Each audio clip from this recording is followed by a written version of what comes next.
Ibrahim dikunjungi oleh puteranya. Ketika berangkat dari Balhi, Ibrahim bin Adham meninggalkan seorang putera yang masih menyusui.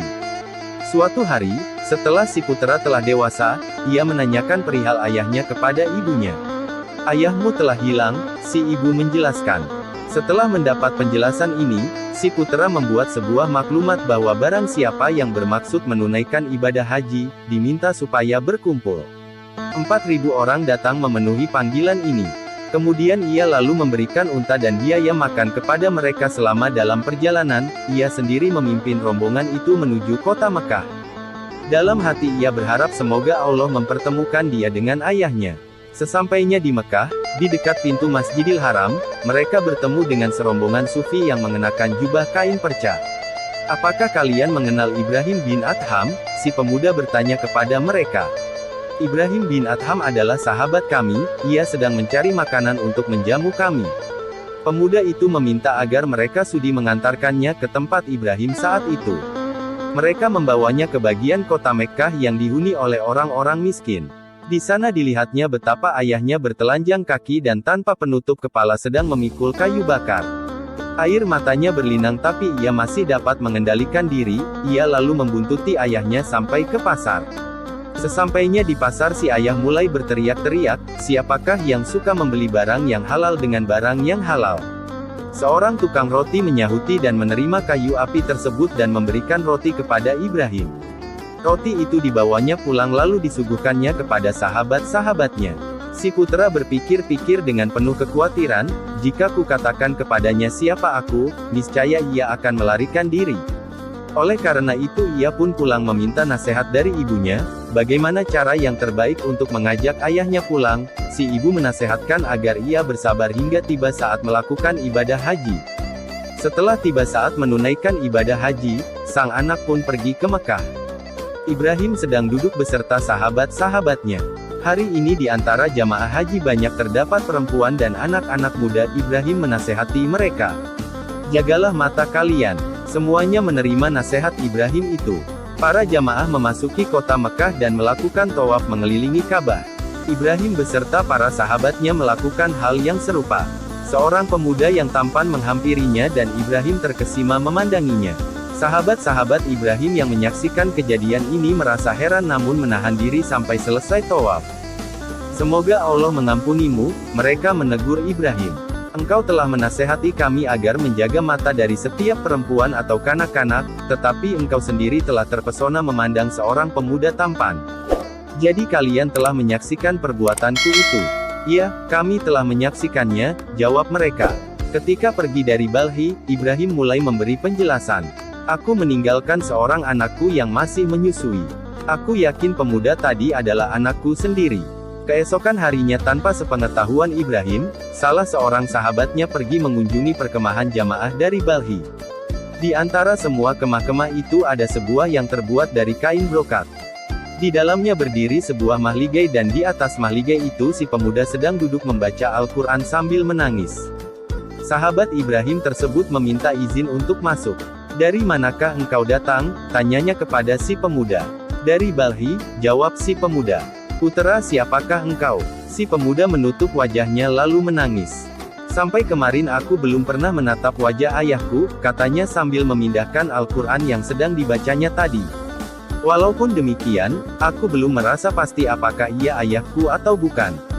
Aku khawatir jika kukatakan kepadanya siapa aku sebenarnya, ia akan menghindarkan diri kembali dari kami. Ayahku adalah Ibrahim bin Adham, raja dari Balhi." Sahabat Ibrahim lalu membawa si pemuda bertemu dengan ayahnya. Ibunya pun turut menyertai mereka. Ketika mereka sampai ke tempat Ibrahim, Ibrahim sedang duduk bersama sahabat-sahabatnya di depan pojok Yamani. Dari kejauhan Ibrahim telah melihat sahabatnya datang beserta si pemuda dan ibunya. Begitu melihat Ibrahim, wanita itu menjerit dan tidak dapat mengendalikan dirinya, "Inilah ayahmu." Semuanya gempar. Semua orang yang berada di tempat itu serta sahabat-sahabat Ibrahim menitikkan air mata. Begitu si pemuda dapat menguasai diri, ia segera mengucapkan salam kepada ayahnya. Ibrahim menjawab salam anaknya kemudian merangkulnya. "Agama apakah yang engkau anut?" tanya Ibrahim kepada anaknya.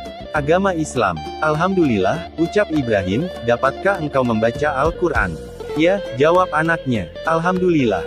Apakah engkau sudah mendalami agama ini? Sudah. Setelah itu Ibrahim hendak pergi tetapi anaknya tidak mau melepaskannya.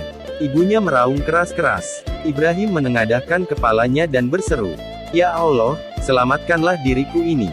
Seketika itu juga anaknya yang sedang berada dalam rangkulannya menemui ajal. "Apakah yang terjadi Ibrahim?" sahabat-sahabatnya bertanya. "Ketika aku merangkulnya," Ibrahim menerangkan, "timbullah rasa cintaku kepada anakku, dan sebuah suara berseru kepadaku. Engkau mengatakan bahwa engkau mencintai aku, tetapi nyatanya engkau mencintai orang lain di samping aku. Engkau telah menasehati sahabat-sahabatmu agar mereka tidak memandang wanita dan pemuda, tetapi hatimu sendiri lebih tertarik kepada wanita dan pemuda itu." Mendengar kata-kata itu aku pun berdoa, "Ya Allah yang Maha Besar, selamatkanlah diriku ini. Anak ini akan merenggut seluruh perhatianku sehingga aku tidak dapat mencintaimu lagi. Cabutlah nyawa anakku atau cabutlah nyawaku sendiri." Dan kematian anakku tersebut merupakan jawaban terhadap doaku. Anekdot-anekdot mengenai diri Ibrahim bin Adham. Seseorang bertanya kepada Ibrahim bin Adham, "Apakah yang telah terjadi terhadap dirimu sehingga engkau meninggalkan kerajaanmu?" "Pada suatu hari aku sedang duduk di atas tahta dan sebuah cermin dipegangkan di hadapanku. Aku memandang cermin itu, tiba-tiba yang terlihat olehku adalah sebuah kuburan sedang di dalamnya tak ada teman-teman yang kukenal. Sebuah perjalanan yang jauh terbentang di depanku sedang aku tak punya bekal. Kulihat seorang hakim yang adil sedang aku tidak mempunyai seorang pun yang membela diriku. Setelah kejadian itu aku benci melihat kerajaanku. Mengapa pula engkau meninggalkan Khurasan?" Sahabat-sahabatnya bertanya.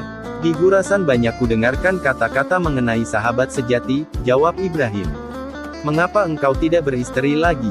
Maukah seorang wanita mengambil seorang suami yang akan membuatnya lapar dan tak berpakaian?" Ibrahim balik bertanya. "Tidak," jawab mereka. "Itulah sebabnya aku tidak mau menikah lagi," Ibrahim menjelaskan. "Setiap wanita yang kunikahi akan lapar dan bertelanjang seumur hidupnya. Bahkan seandainya sanggup, aku ingin menceraikan diriku sendiri. Bagaimanakah aku dapat membawa seseorang yang lain di atas pelana kudaku?" Kemudian ia berpaling kepada seorang pengemis yang turut mendengarkan kata-katanya itu dan bertanya kepada pengemis itu, "Apakah engkau mempunyai seorang istri?" "Tidak," jawab si pengemis. "Apakah engkau mempunyai seorang anak?" "Tidak." "Baik sekali. Baik sekali," seru Ibrahim. "Mengapa engkau berkata demikian?" si pengemis bertanya. "Seorang pengemis yang menikah adalah seperti seorang yang menumpang sebuah perahu. Apabila anak-anaknya lahir, tenggelamlah ia." Suatu hari Ibrahim menyaksikan seorang pengemis sedang meratapi nasibnya. "Aku menduga bahwa engkau membeli pekerjaan ini dengan gratis," kata Ibrahim kepadanya.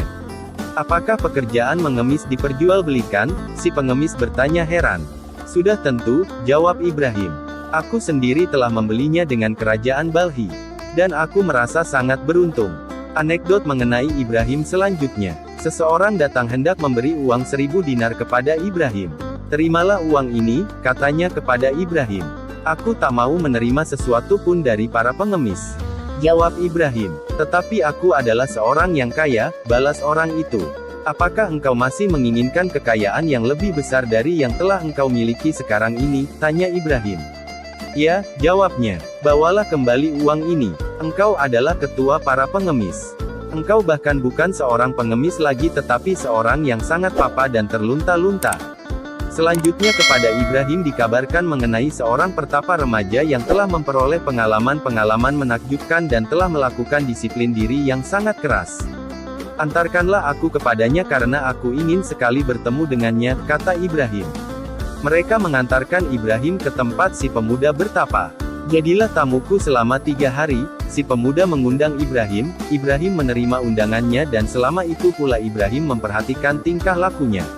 Ternyata yang disaksikan Ibrahim lebih menakjubkan daripada yang telah didengarnya dari sahabat-sahabatnya.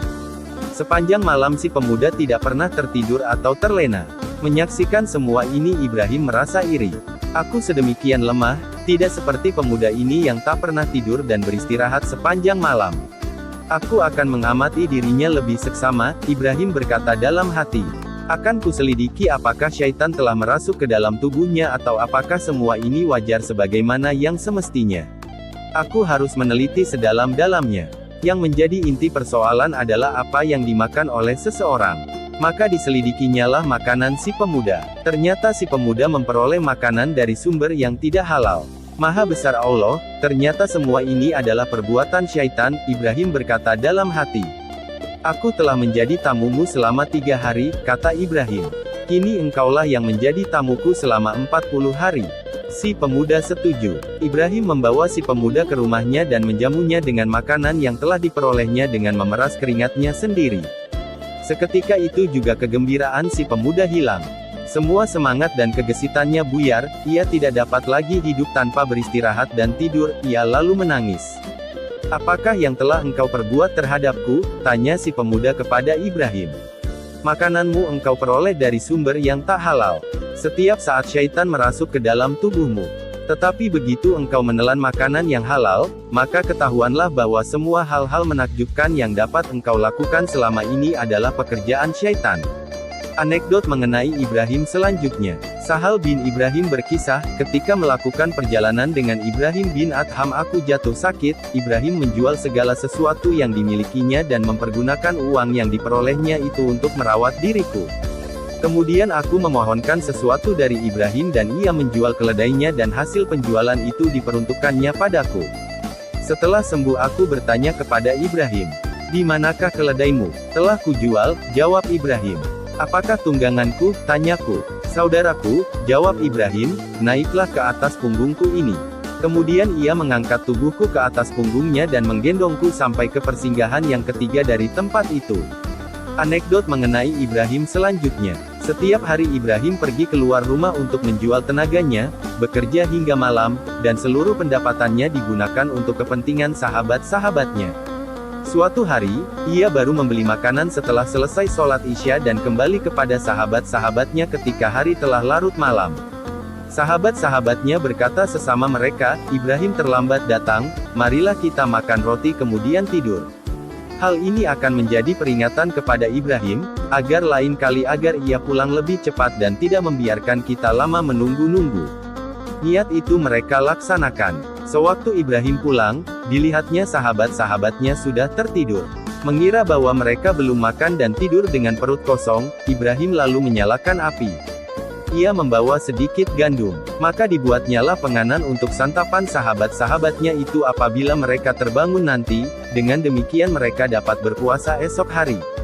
Sahabat-sahabatnya terbangun, melihat Ibrahim sedang meniup api, janggutnya menyentuh lantai dan air matanya meleleh karena asap yang mengepul-ngepul di sekelilingnya. "Apakah yang sedang engkau lakukan?" tanya mereka. "Kulihat kalian sedang tertidur," jawab Ibrahim. "Kukira kalian belum memperoleh makanan dan tertidur dalam keadaan lapar, karena itu kubuatkan penganan untuk makanan kalian setelah bangun." Betapa ia memikirkan diri kita dan betapa kita berpikir yang bukan-bukan mengenai dirinya, mereka saling berkata.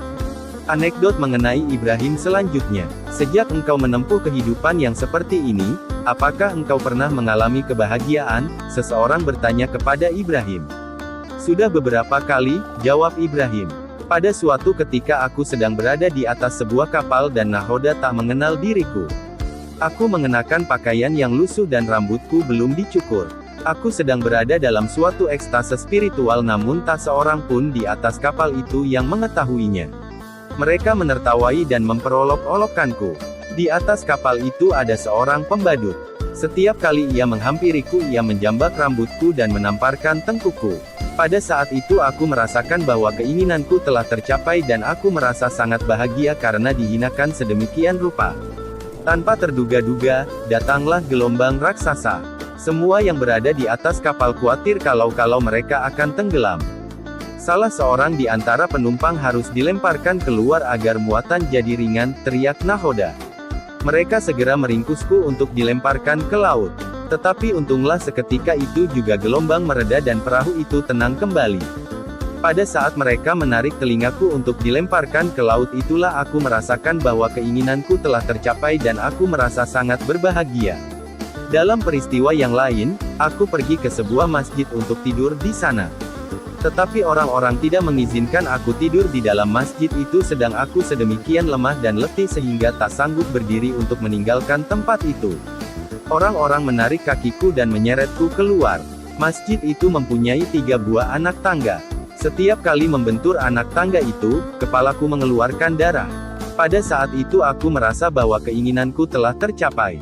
Sewaktu mereka melemparkan diriku ke anak tangga yang berada di bawah, misteri alam semesta terbuka kepadaku dan aku berkata di dalam hati, mengapa masjid ini tidak mempunyai lebih banyak anak tangga sehingga semakin bertambah pula kebahagiaanku. Dalam peristiwa lain, aku sedang asyik dalam ekstase. Seorang pembadut datang dan mengencingiku. Pada saat itu aku pun merasa berbahagia. Dalam sebuah peristiwa, aku mengenakan mantel bulu. Mantel itu penuh dengan tumai yang tanpa ampun lagi mengganyang tubuhku. Tiba-tiba aku teringat akan pakaian bagus yang tersimpan di dalam gudang, tetapi hatiku berseru, mengapa? Apakah semua itu menyakitkan? Pada saat itu aku merasa bahwa keinginanku telah tercapai. Gimana tanggapan Anda tentang kisah ini? Oh ya, jangan lupa subscribe dan ketuk loncengnya, agar bisa mengikuti kisah-kisah update terbaru. Mudah-mudahan dengan izin Allah bisa menghidupkan hati yang mati dan menumbuh suburkan semangat untuk ibadah. Amin ya Allah.